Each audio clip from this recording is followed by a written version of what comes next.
Et yo tout le monde, c'est Cyclisme 3D, j'espère que vous allez bien. Moi ça va nickel, aujourd'hui on se retrouve pour une toute nouvelle vidéo sur la chaîne YouTube et comme vous l'avez vu au titre de la miniature, aujourd'hui c'est la 20e et avant-dernière étape de ce tour en temps réel entre Nantua et Pontarlier, 185 km. Nantua qui avait déjà accueilli le départ d'une étape du Tour de France, c'était en 2017, entre Nantua justement et Chambéry, avec la victoire d'Ouran juste devant Warren Barguil. Ça nous rappelle un mauvais souvenir parce que Barguil pensait avoir gagné. On avait Col de la Biche ce jour-là, on avait Col notamment aussi, tout simplement le Grand Colombier, et le Mont du Chat. Ils seront sans doute nombreux à vouloir s'immiscer dans l'échappée matinale, mais la sélection sera sévère. Ma manette qui répond plus, d'accord. C'est nickel.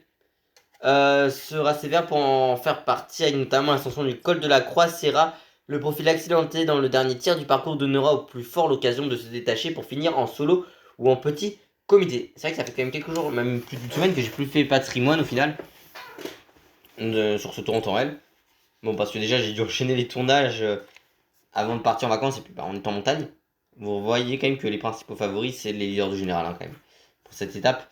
Et forcément, en montagne, j'y ai moins pensé, j'avais pas trop le temps, mais bon. On le fera pas, je pense, sur ces 2 derniers jours. Éventuellement, Paris, on peut limite le faire. Bon, allez, ça doit que c'est la fin de Tour de France, parce que mauvaise forme pour Valentin, Cataneo, Van Wider, au plus bas de leur forme, Merlier, Encourn et Sherman, et puis Van der Berge qui est toujours hors délai.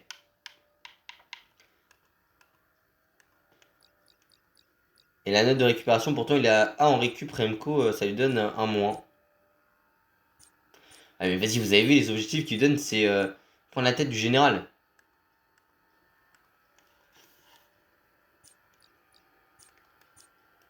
Pareil, avec Valentin Pépin, c'est quoi les objectifs? C'est victoire d'étape pour avoir les bonus.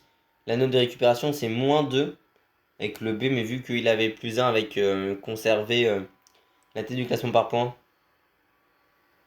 Là, c'est un des deux objectifs, et je crois que pour MCO, c'est vraiment genre les deux objectifs. C'est quand même un peu ouf, quoi. Et bon. Eh bien, je pense qu'aujourd'hui, celui qui a le moins de fatigue limite, c'est Cataneo. Cataneo qu'on n'a pas tant vu que ça sur ce tour, on va l'envoyer à l'avant. Et on va peut-être reprendre les bonnes vieilles habitudes avec Pascal Encourne qu'on a beaucoup vu en début de tour. Messieurs, bonjour. Pour l'avant-dernier acte de ce Tour de France, les baroudeurs auront une dernière occasion de briller. La route vallonnée entre Nantua et Pontarlier devrait leur permettre de tenir en respect les sprinteurs encore en course, lesquels devront attendre. Même si RL, il y aura la butte Montmartre avec la rue du Pic. Par contre, juste, j'ai dit que le meilleur point est assuré pour Valentin, mais il y a autant de points sur le jeu que ce que Pogacar a de retard sur nous à prendre sur cette étape. Et je pars du principe que Pogacar n'allait pas prendre de points sur cette étape. En tout cas, au moins une difficulté. Au moins, il y aura une difficulté qui ne passerait pas en tête. Vous savez quoi, Pascalou va partir aussi à l'avant. Qui était dans l'échappée lors de la première étape. Pascalou, voilà, Champoussin qui est parti avec nous. Lutsenko aussi. Il y a Janier, Fedorov qui sont bien positionnés. Beaucoup de coureurs vont être dans la bonne échappée aujourd'hui. Forcément, dernière étape pour Baroudeur, justement. On est revenu sur Champoussin ici. Le retour de Lutsenko. On a du mal à tenir la roue du Niçois ici. Burgodo qui est de retour aussi. Et il a pas attaqué par contre Pascal Ackermann pour le moment. Pas Pascal Ackermann, oh putain, Pascal Encourne. Oh là là, je suis pas. On a le retour de qui d'autre? On a Oscar Olnik qui est 4ème IRL au moment où je tourne, parce que j'enchaîne juste ce tournage vite fait, le début de l'étape. Après celui que j'ai fait l'étape 19, Bourman, Janière. Il y a Fedorov, Bergmoens aussi là, qui sont derrière.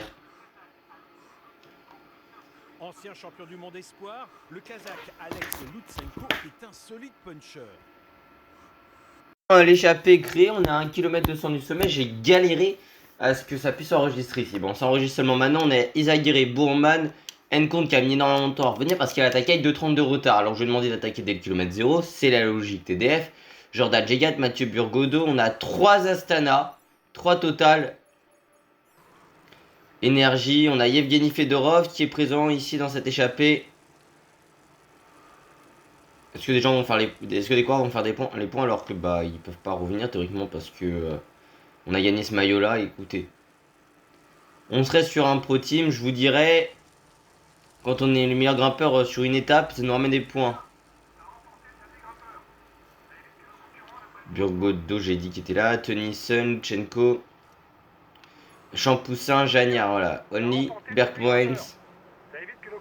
Et Pascalenko qui est là, qui est plus rapide que Cataneo au sprint, mais Cataneo a des bonnes qualités de rouleur. Et tout le monde est assez fatigué, hein. Déjà on le voyait, tout le monde est rincé en fin de Tour de France. Et là c'est encore plus le cas quand on regarde sur ce tour en temps réel. Quand on voit la barre de fatigue de mes coureurs. C'est assez alarmant quand même.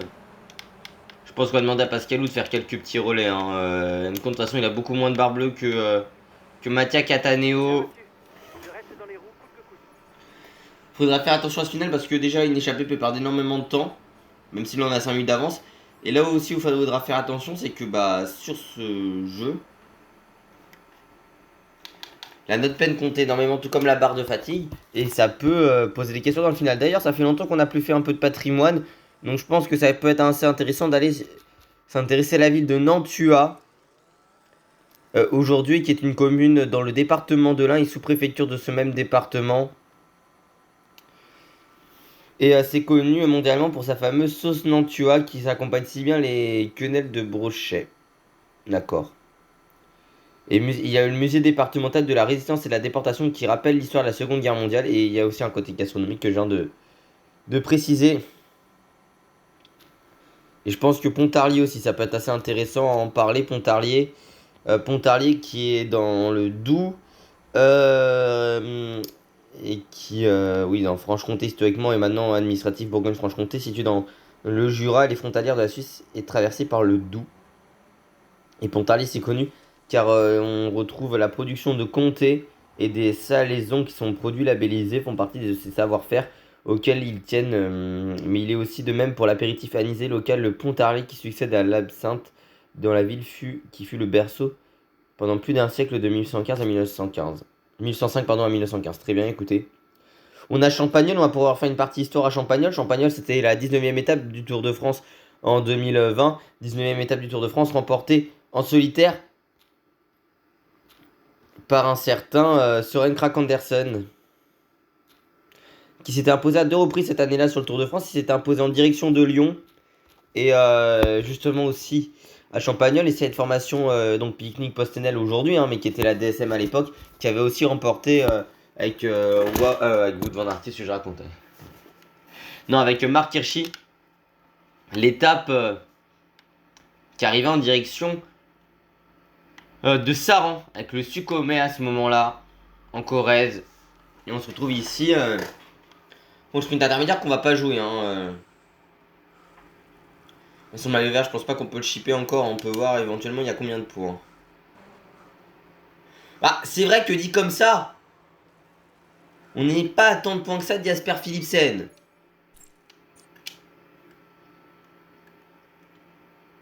C'est vrai qu'on a 78 points. Il en reste 70 lors de la prochaine étape, où il risque de quasiment tout prendre. Imaginons on joue le vert avec Remco sur la fin de tour. Les gars, j'ai limite envie de jouer avec pourquoi Tim Merlier Tim Merlier, bon, on le verra peut-être sur l'étape de demain. C'est d'aller chercher une victoire. On va peut-être tenter avec Remco Evenepoel le maillot vert. Même s'il y a 30 points à l'arrivée, on ne sait jamais ce qui peut se passer.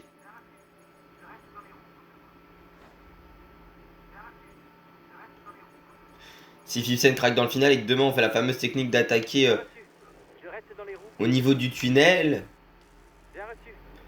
T'attaques dans le tunnel et après ils reviennent pas sur toi, tu gagnes et que Philipsen se foire, ce qui est toujours possible. On peut gagner le maillot vert. C'est encore possible, ce sera pas beau. Beaucoup n'avaient pas aimé quand j'avais fait ça avec Pedersen pour gagner l'étape des champs en 2021. Mais voilà, on va tenter. C'est qu'on va même lancer des maths dans le sprint parce que je pense pas qu'ils vont se dire qu'on va le faire. Ouais, il y a quand même Philipsen, mais Philipsen, normalement, à part Jonathan Milan, je vois personne qui aurait la capacité à lui jouer. Le Remco Evenepoel, bon, on va passer en deuxième position à ce sprint.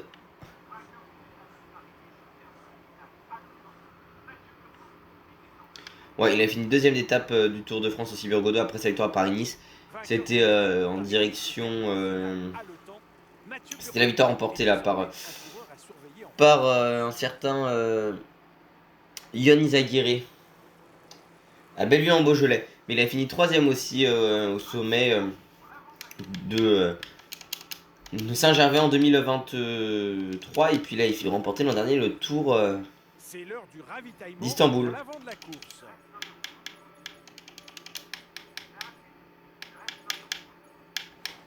On a Only qui est dans cette échappée, lui qui est 4ème du général IRL. Bon, on demande à Pascalou de rouler. On n'a plus que 3 minutes d'avance sur le peloton dans cette échappée, ce qui est pas idéal. Finalement, on va demander voilà, à une compte de faire le tempo pour Cataneo. Est-ce qu'on aura la capacité à aller au bout? Je suis pas spécialement sûr. Faut voir si derrière il y a une grosse bataille pour le. J'allais dire pour l'échappée. Non, mais en tout cas pour la victoire d'état de l'échappée, quoi qu'on va dire à une compte d'arrêter de rouler, ce qu'il ne fait déjà pas. Parce que bon, il y a 3 Astana. Bah, ce sera au Astana de rouler tout simplement. Par contre, derrière, j'en vois quelques-uns comme Tim Merlier et Valentin Paripin qui sert. Non, non, ça, je suis désolé, Valentin. Ça, c'est pour Tamko Evenepoel. Valentin, à la limite, aura maillot à poids.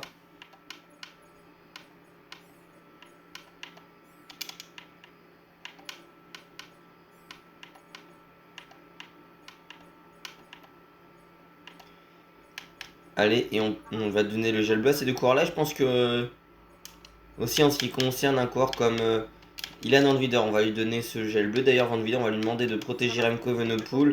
Tim Merlier, on verra dans le final ce que ça pourra donner. Il reste quand même 68 km, mais un final qui va être assez difficile. Hein. On est en prise tout le long, ça fait que de monter et de descendre dans le final. Très peu de portions de plat et on est dans la côte de Tizi. C'est 3 km 700 à 8,6% de pente moyenne. Ça va déjà être assez difficile comme ascension. Le peloton va se rapprocher parce qu'il y a seulement 2,30 de retard sur nous. On a déjà perdu 2 coureurs, à l'image de Yevgeny Fedorov, notamment le champion du monde espoir en 2022. Et côté Astana, on monte au sprint dans cette étape. Et c'était Janier, dans cette étape, dans cette ascension, c'était Janier qui était distancé pour le team Total Energy. On va revenir sur bon, une compte qui nous aide là, parce que c'est vrai qu'avec Cataneo, on n'est pas bon sur ce changement de rythme là. Cataneo qui a abandonné cette année sur le tour côté Souda Quickstep. La Souda Quickstep qui irait, là, quand même 4 victoires avec le team Merlier à Dunkerque et à Châteauroux. Et puis la victoire de Remco Evenepoel à Caen. Et puis surtout Valentin Paripin pour la première victoire d'étape française au sommet du Mont Ventoux.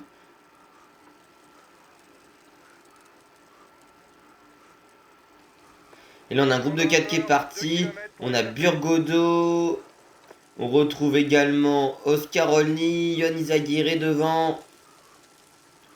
On a Lutsenko Berkmoen aussi qui avait fait un bon début Tour de France, notamment sur l'étape de Boulogne-sur-Mer. Vous l'avez signé un top 10 quand même. Formation Loto qui a une possibilité de fusion. En tout cas, c'est une rumeur de fusion avec la formation Intermarché, comme celle de la rumeur que Remco irait chez Soudal Quickstep et qu'il aura même signé son contrat. Et leur attaquer non. Et puis aussi, on peut citer en autre rumeur sur en termes de mercato, pas Izagirre Ayuso qui pourrait quitter l'UAE pour aller chez Movistar, mais il y aurait une clause de 100 millions visiblement que Movistar serait prêt à payer. Moi je serais assez étonné que Movistar paye les 100 millions parce que pour moi ils n'ont pas les liquidités pour, mais bon.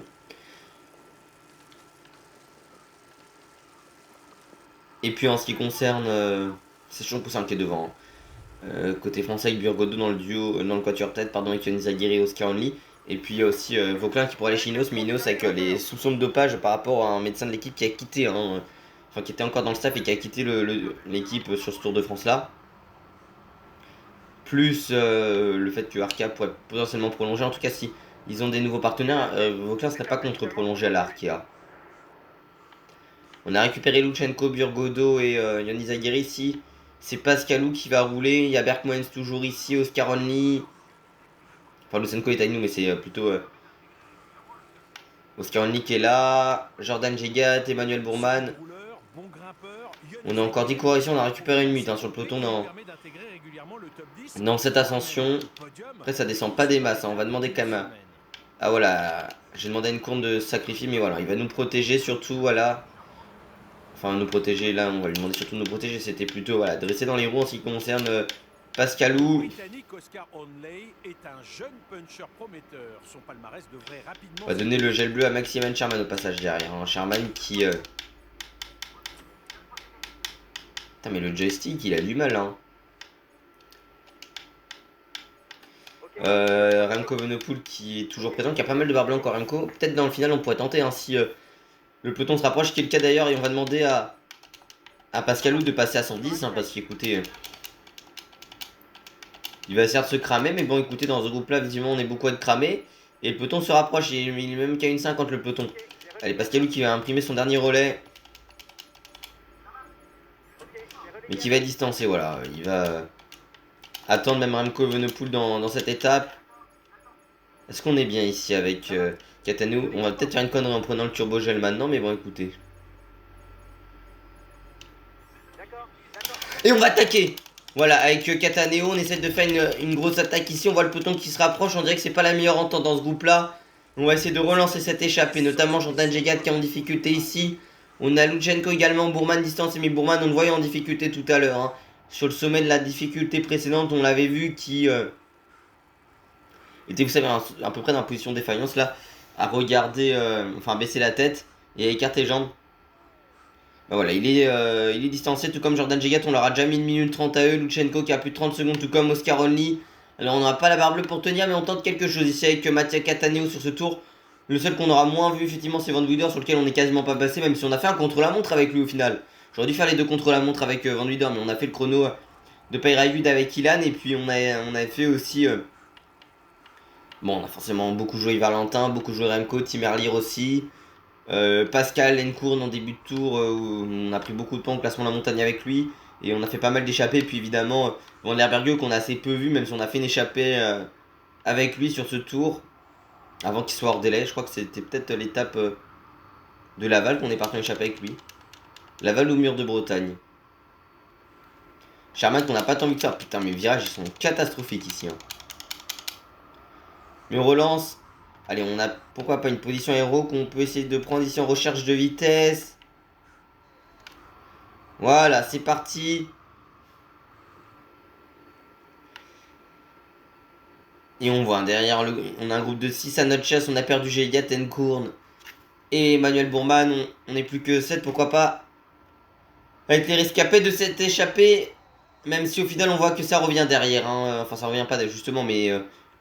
ils vont peut-être essayer de collaborer. Pour le moment, le peloton qui a 1,45. Hein. Pascal Encourn est distancé. Ça va être dur aussi pour Tim Merlier.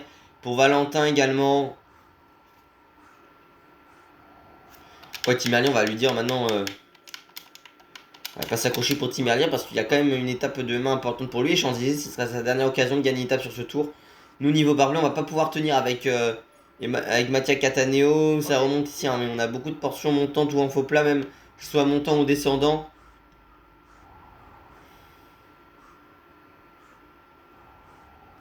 Le peloton de 44, on sait qu'ils reviendront sur nous, mais on a tenté ici avec Cattaneo parce que c'est vrai qu'on l'a vu à 2-3 reprises tenter en début d'étape pour d'aller en échapper, que ce soit aussi avec Van Wilder, mais Van Wilder a beaucoup roulé pour un Valentin. Et à juste titre, Valentin ramène le maillot à peau, il ramène 2 victoires d'étape au Mont Ventoux comme IRL.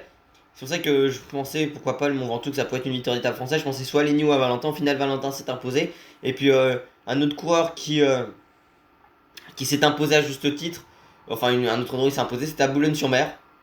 Là où je pensais que Romain Grégoire pouvait aller s'imposer. Et puis Remco, on s'impose quand même avec lui à Mur de Bretagne et également au Mont d'Or puis de Sancy.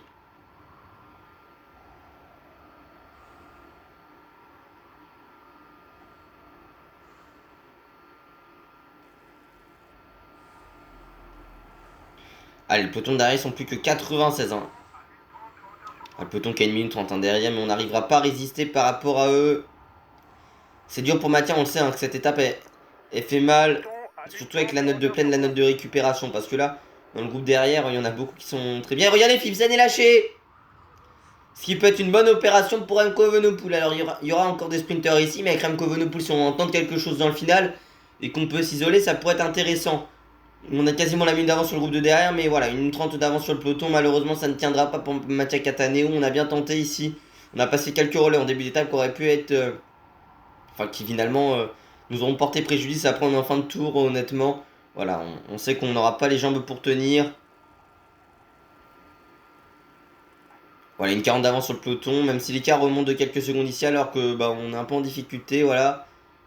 Et même l'écart remonte, hein, ils sont plus 95 derrière, Lennart Van Etvelt distancé, tout comme Benjamin Dirmay, Tim Merlier, mais Merlier, on lui a dit de se relever.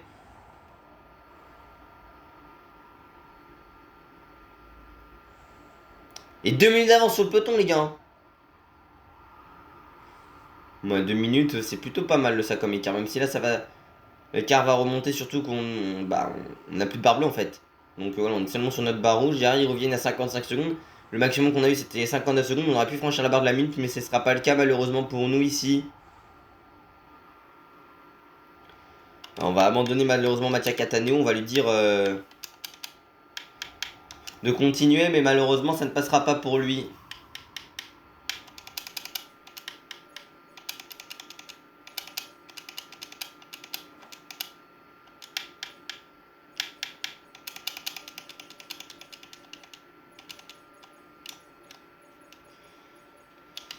Allez, là on va repasser sur Emco au final. Parce qu'on aura peut-être une occasion d'aller chercher quelque chose. Ouais, regardez comme quoi l'écart est passé déjà, encore une 38. On roule pour Kevin Vauclin côté arcueil, Camille Gradet qu'on n'a pas beaucoup vu sur ce tour, même si on pourrait dire un homme invisible. Après c'est un coéquipier de l'ombre hein, pour la formation Bahrain Vitos. Callum Scotson, je l'ai pas augmenté en stade, c'est vrai que j'aurais pu lui mettre les mêmes notes que Stios, mais je sais pas quelle note lui donner. C'est vrai.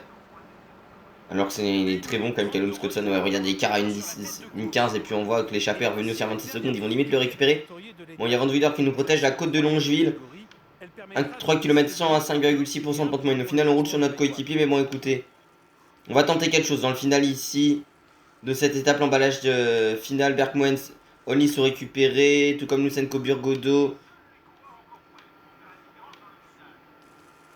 Cataneo également. Les champs poussins. Voilà, Van Wider qui imprime un gros tempo. Et la tête de Remco Evenepoel, vous savez quoi, la tête de Remco sur le sommet, Ilan Van Wider, écarte-toi s'il te plaît. Putain mais Van Wider frère, j'attaque, il continue à être au sprint pour me protéger, alors c'est bien mais j'ai perdu beaucoup de barres rouges comme ça. De toute façon il ne reste plus que Van Wider pour nous protéger, on est parti à 5 ici, écoutez. Avec Lipovic, Roglic et Benoît. Oh c'est très sympa Ilan. Mais on va attaquer avec Remco sur le sommet. Avec les deux Red Bull Bora, on se go l'attaque de Remco Evenepoel. On a lâché Pogacar et Vingegaard sur cette étape. Pour le moment, on a que 18 secondes d'avance. Hein. On a lâché Roglic également. Valentin est distancé. Vauclin également, ils sont plus de 35 derrière. Bon, on va prendre 2 points ici au classement de la montagne. Ce sera anecdotique parce qu'on sait que ce sera notre coéquipier qui va le ramener. On prend le gel bleu ici. Parce qu'on a encore une barre de barre grise, donc barre de fatigue assez élevée. Donc ça, on aura un gel qui sera efficace. Bon, le virage a été catastrophique une nouvelle fois. Comme d'habitude avec moi, vous me direz.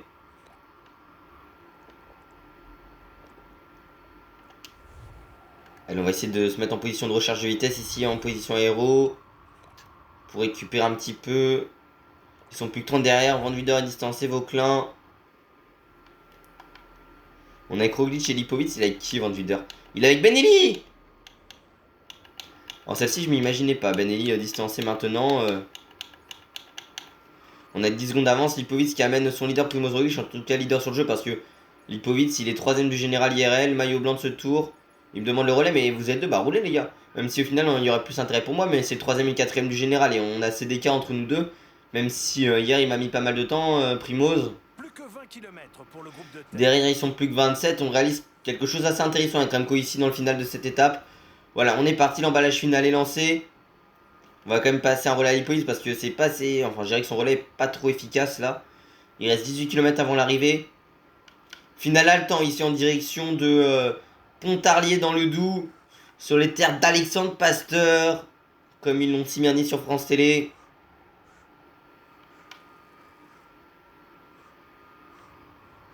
Lipovic, Roglic.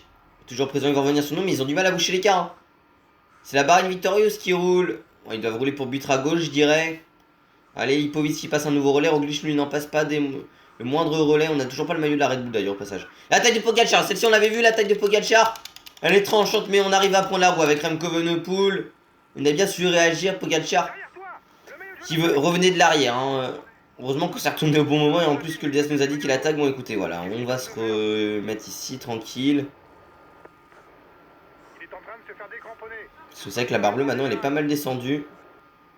Après, on a attaqué long, écoutez. Hein. On a eu du panache sur cette étape. C'est vrai qu'on n'en a pas eu beaucoup, entre guillemets, parce qu'on montait à notre rythme. Mais bon, les deux autres étaient plus forts que nous, même si Remco sur chill sur le jeu de base et que j'ai pas modifié ses notes. Bah, c'est dur de gagner un tour. Limite, peut-être qu'en difficulté professionnelle, on l'aurait gagné. Mais bon, voilà, en champion, on a eu du mal. Il est parti devant Primoz Roglic. Et c'est peut-être une attaque décisive qu'il a mis ici. Du coup, on va devoir réagir avec Remco. Romain Grégoire dans la roue. Jonas Vingegaard. Lenny Martinez, c'est les leaders du général qui sont en train de tenter ici. Lenny Martinez, qui a sa famille originaire de la Nièvre qui appartient à la région Bourgogne-Franche-Comté. Oh, il a même pas pris le relais de Vingegaard ici. Et du coup, nous on est obligé de revenir ici. En tout cas, c'est un final très intéressant sur cette étape.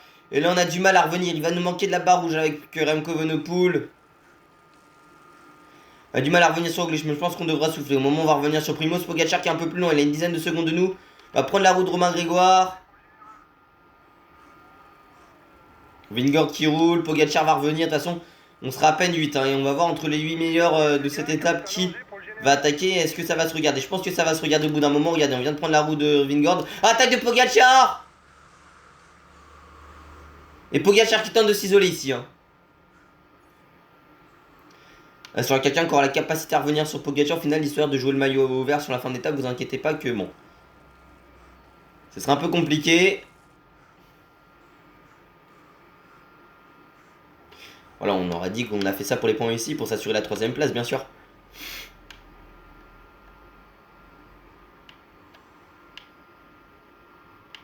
À niveau barre bleue, je me suis peut-être vu un peu les yeux plus gros que le ventre ici en termes de capacité avec Remco, même si ça va peut-être se regarder quand ça va revenir sur lui, à manque Roglic et les jambes pour contrer. Romain Grégoire qui est distancé ici à seulement Vingegaard. Ici avec Lenny Martinez qui sont revenus. On a le top 5 du Tour de France avec le retour de Remco Evenepoel et ça va se regarder peut-être ici, on va en bénéficier. Non, Pogacar qui compte, mais Pogacar a pas envie de voir Remco devant. Attaque de Pogacar, bah écoutez, moi j'irai pas sur cette attaque de Pogacar. Éventuellement dans le final, je prendrai le turbogel si besoin. C'est Vingegaard qui fait l'effort pour venir dans la route de son rival. Lenny Martinez, Primoz Roglic, Romain Grégoire est à 30 secondes, Jorgensen un peu plus d'1 minute. 2 minutes pour Mathieu Van Der Poel dépassé comme car maintenant on était à 2,14, 2,13 maintenant. Même s'il revient très fort dans le final ici, Damietz aussi. Le virage. La Vingegaard qui va faire l'effort. Il faut que Vingegaard fasse l'effort pour venir sur Pogacar. Nous on n'aura peut-être pas la capacité. Si Pogacar creuse l'écart, à moins qu'on prenne le turbogel maintenant. En fait, j'attends que Vingegaard fasse l'effort. Lenny n'est pas au mieux. Roglic non plus. Et Vingegaard, on a 6 secondes. On l'aperçoit toujours. Pogacar, il est pas si loin que ça, mais on est dans les 3 derniers kilomètres. Ici, Vingegaard qui fait l'effort. Pour revenir sur le Slovène. Bah écoutez, turbogène, les gars. Vous savez quoi, le turbogène nous permettra d'aller faire l'effort pour venir sur Pogacar. Le contre, voilà. Ça nous donne une unité en barre rouge. Et on est revenu sur Pogacar. Qui n'a plus de barre rouge. Bah non, mon coco, je veux pas collaborer avec toi. C'est moi qui te le dis. Après, ils vont revenir au glitcher. Et Vingegaard me prit d'un très gros effort. Nous, on n'aura pas beaucoup de barres bleues. Ça se regarde ici. Lenny a été distancé. Les 5 plus forts de ce Tour de France vont se jouer l'étape aujourd'hui. Même si on voit un Vingegaard et un Roglic pas en très bonne condition. C'est peut-être un duel Remco-Pogacar sur cette étape. Un sprint de Guar fatigué. Un sprint qui sera très court ici. Très punchy. Pogacar qui a plus beaucoup de rouge. Mais nous, on n'a plus beaucoup de bleu. Et on va lancer notre sprint avec Remco Evenepoel ici. Remco Evenepoel pour une 3ème victoire d'étape sur ce Tour de France. Victoire de Remco Evenepoel. 5ème victoire pour notre équipe sur ce Tour de France. Victoire du maillot blanc. Victoire de Remco Evenepoel sur la 20ème étape de ce Tour de France à Pontarlier. Remco Evenepoel qui remporte sa 4ème étape si on compte l'étape de l'an dernier sur le Tour de France. Victoire belge ici à Pontarlier dans le Doubs. Devant Pogacar, devant Roglic et Vingegaard. Les 4 plus forts de ce Tour de France sont les 4 plus forts de cette étape. Remco, vainqueur de la 20ème étape. 3 victoires pour Remco, 2 pour Valentin Paypant pour notre équipe. Est-ce qu'on peut revoir ce sprint là dans le final? Parce que moi ça m'intrigue.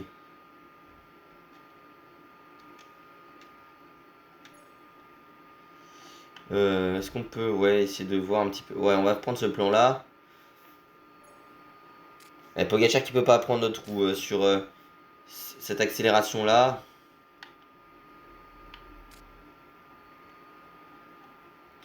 Et la victoire de Remco qui célèbre après la ligne. En patron, Remco aujourd'hui qui s'impose avec le maillot blanc. C'est Vingegaard qui fait 3 et c'est Roglic qui fait 4. Victoire de Remco Evenepoel. Cette étape est pour lui. Il a été le plus fort. Voici le vainqueur de l'étape, Mathieu Pontarlier.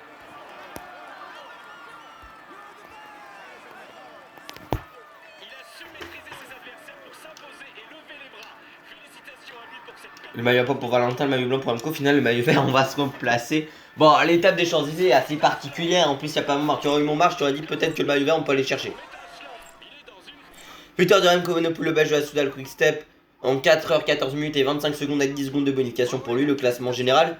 En 75h, pardon, 31 minutes et 3 secondes. Cette année, Pogacar, le Slovène de la UAE qui s'impose. Du côté du. Enfin, qui remporte ce Tour de France.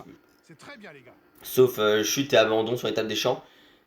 Du côté du classement du meilleur grimpeur, 101 points toujours pour Valentin Parepin qui va remporter ce classement de la montagne. Du côté du classement par points, c'est Jasper Philipsen. Mais le retour à 29 points de Remco Evenepoel. Attention, Remco Evenepoel en 75h42 minutes et 14 secondes qui remporte le classement des jeunes. Le belge de la Soudal Quick-Step, Lenny Martinez est à 13 minutes 44 secondes. Du côté du classement par équipe, c'est l'équipe Emirati, la UAE Team Emirates en 228 h 8 minutes et 38 secondes qui remporte ce classement par équipe. Et puis du côté du classement de la combativité, 1146 km pour Valentin Parepin. Très bien, en tout cas, j'espère que cette vidéo vous aura plu. Si c'est le cas, n'oubliez pas de vous abonner, d'activer la cloche de notification, liker, partager, commenter, de venir me rejoindre sur Insta et sur TikTok, c'est Cyclisme 3D. On va regarder quand même. On a 144 pour terminer ce Tour de France. Eh bien, j'espère quand même, je vous dis que ça vous aura plu. On se retrouve dès demain pour la suite de ce tour en temps réel. C'était Cyclisme 3D pour tout bien. À la prochaine, ciao ciao.